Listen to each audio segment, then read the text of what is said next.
6 আর 6 যোগ করে তো 12 পেয়েছি, 12 কেন বসালাম না? 6 এবং 6 যোগ করে যে 12 পেয়েছি সেই 12 আমাদের লিমিটের বাহিরে অবস্থান করছে।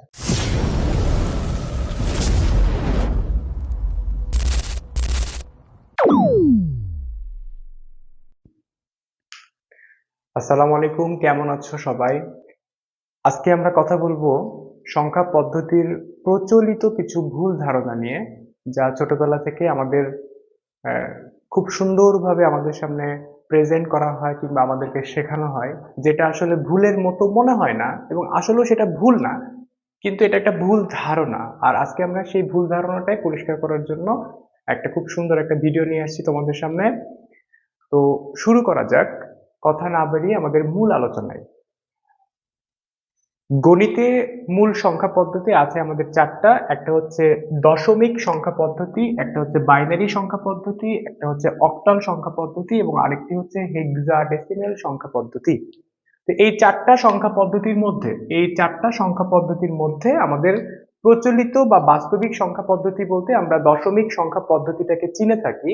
অর্থাৎ দশমিক সংখ্যা পদ্ধতিতে আমরা আমাদের বাস্তবিক জীবনের যোগ বিয়োগ গুণ ভাগ সকল হিসাব নিকাশ লেনদেন, তুমি 10 টাকা দিয়ে একটা চিপস কিনছো, তুমি দোকানদারকে 20 টাকা দিয়েছো, সে তোমাকে 10 টাকা ফেরত দিচ্ছে, এই সকল যত হিসাব নিকাশ করা হয়, এই সব হিসাব নিকাশ কিন্তু করা হয় দশমিক সংখ্যা পদ্ধতি দ্বারা। কিন্তু এই দশমিক সংখ্যা পদ্ধতিতে আমাদের যেই যোগ বিয়োগ কিংবা গুণ ভাগ যেটা নিয়মে বা যেই নিয়মে আমরা করে থাকি, এই নিয়মের কিছু স্লাইটলি কিছু ভুল ধারণা থাকে। তো আমরা আজকে সেই ভুল ধারণা নিয়ে আলোচনা করব। তো প্রথমে সংখ্যা পদ্ধতির যে যোগের যে ভুল ধারণাটা, সেই ভুল ধারণা নিয়ে আমরা একটু আলোচনা করা শুরু করছি। দশমিক সংখ্যা পদ্ধতিতে যোগের ক্ষেত্রে প্রথমে আমরা একটা উদাহরণ দেখি।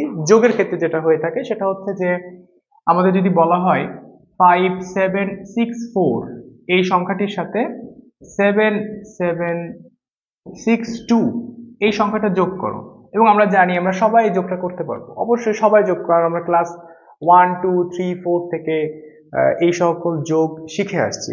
যেখানে 4 এবং 2 যোগ করলে 6 হয়, 6 এবং 6 যোগ করলে 12 2 হয়, হাতে থাকে 1, 7 সাথে 14, হাতে রাখে 15, 15 এখানে 5 বসে, হাতে থাকে 1, 7 এবং 5 12 এবং হাতে রাখে 13, সেই 13 আমরা এখানে লাস্টে এসে বসাই দেই। হ্যাঁ, কখনো কিন্তু আমরা এরকম কখনো প্রশ্ন করি না যে 6 4 এবং 2 যোগ করে 6 হয়েছে, আমরা এখানে 6 বসালাম, 6 এবং 6 যোগ করে 12 হয়েছে, আমরা এখানে কেন 12 না বসায় 2 বসালাম।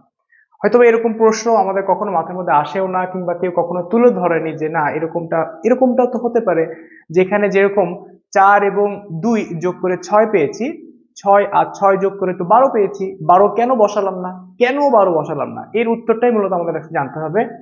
দশমিক সংখ্যা পদ্ধতির বেজ মানে হচ্ছে ভিত্তি, ধরা হয় হচ্ছে 10।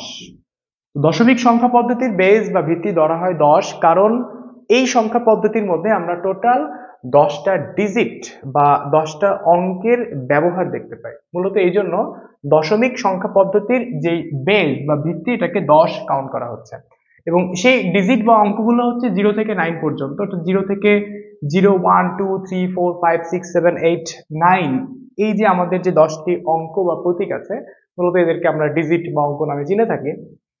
তো একটু আমরা খেয়াল করলে, কয়েকটা বিষয় যদি আমরা একটু মনোযোগ দিয়ে খেয়াল করি, তাহলে কয়েকটা জিনিস অটোমেটিক্যালি আমরা বুঝতে পারবো যে 4 এবং 2 যোগ করে 6, এটা কিন্তু লিমিটের ভেতরে।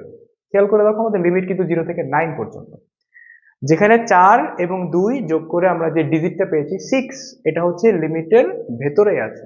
এই জন্য আমরা এখানে নিঃসন্দেহে 6 বসাই দিলাম। কিন্তু ঠিক পাশের যোগের বেলায় দেখো, পাশের যোগের বেলায় 6 এবং 6 যোগ করে কিন্তু অরিজিনালি ভাই 12 হয়। তো আমরা কিন্তু এখানে 12 না বসায় কত বসাই দিলাম, 2।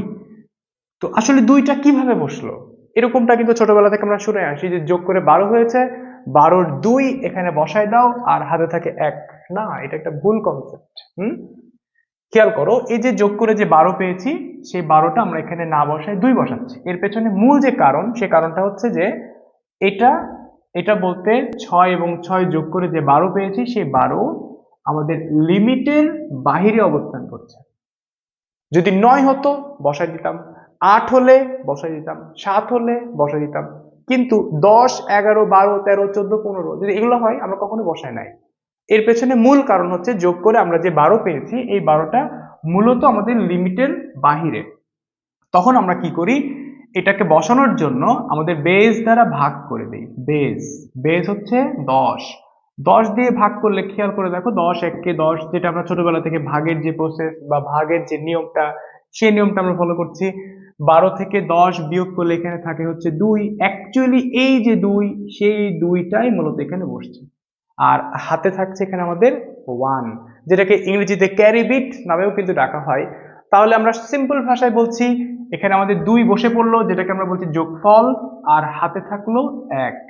এরপরের টার্মে একটু খেয়াল করি আমরা, 7 এবং 7, 7 এবং 7 যোগ করে 14, আর ওই যে হাতের যে 1, এই যে আমাদের যে হাতের 1, সেই 1টা যদি আমরা ওখানে যুক্ত করে দিই তাহলে হয়ে যাচ্ছে 15। এই যে 15, এই 15 কিন্তু আমরা এখানে কখনো বসাই নাই, 15 পরিবর্তে অ্যাকচুয়ালি আমরা 5 বা 5 বসাচ্ছি। কিভাবে?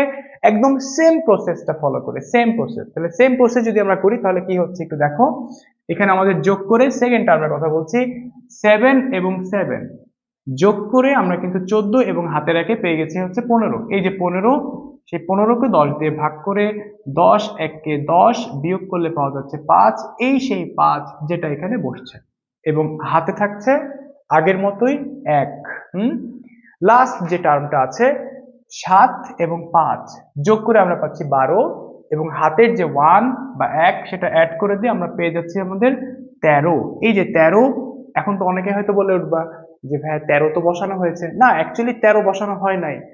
13র জন্য সেম মেথড ফলো করা হয়। এরকমটা ভেবো না যে ভাই 13র জন্য এখন মনে হয় অন্য কোনো নিয়ম, এরকমটা না। আমাদের এখন 7, 5 এবং হাতের যে 1, সেই 1টাকে অ্যাড করে দিয়ে আমরা যে 13 পেয়েছি 13, সেই 13কেও সেম প্রসেস ফলো করা হয়। এটাকেও বেস 10 দ্বারা ভাগ করা হয়। 10 এককে 10 বিয়োগ করলে পাওয়া যায় হচ্ছে 3। এই যে 3, সেই 3টা সেম প্রসেস এখানে বসে পড়লো, এবং হাতে আছে 1। এখন এই পাশে যেহেতু আমাদের সকল ডিজিট শেষ হয়ে গেছে, আর ডিজিট নাই, এবং হাতে আছে 1, তো এই হাতের 1টা আমরা হাতে না রেখে এখানে আলটিমেটলি একটা জিরো চিন্তা করা হয়, সেই জিরোর সাথে হাতের 1টা যোগ করে দিয়ে আমরা এখানে 1টা বসাই দিই। এইভাবে আসলে আমাদের দশমিক সংখ্যা পদ্ধতির যোগটা করা হয়ে থাকে। কিন্তু এই যোগ নিয়ে আসলে আমাদের ছোটবেলা থেকে অনেক ধরনের নিয়ম কিংবা অনেক ধরনের বলতে পারি একটা ভুল ধারণা আমাদের মধ্যে থেকে যায়, যার ফলে সেই নিয়মগুলো আমাদের পরবর্তী বাইনারি, অক্টাল বা হেক্সার যোগের ক্ষেত্রে একটা বাজে একটা ইফেক্ট তৈরি করে। তো যদি আমরা আমাদের ছোটবেলার এই সংখ্যা পদ্ধতি অর্থাৎ দশমিক সংখ্যা পদ্ধতির যোগের এই বিষয়টা যদি আমরা আমাদের ব্রেনে একদম ক্লিয়ার ভাবে সেট আপ দিয়ে রাখতে পারি, তাহলে আগামীতে বাইনারি, অক্টাল এবং হেক্সার বেলাতেও কোনো ধরনের কোনো সমস্যা হবে না আশা করি। ধন্যবাদ সবাইকে।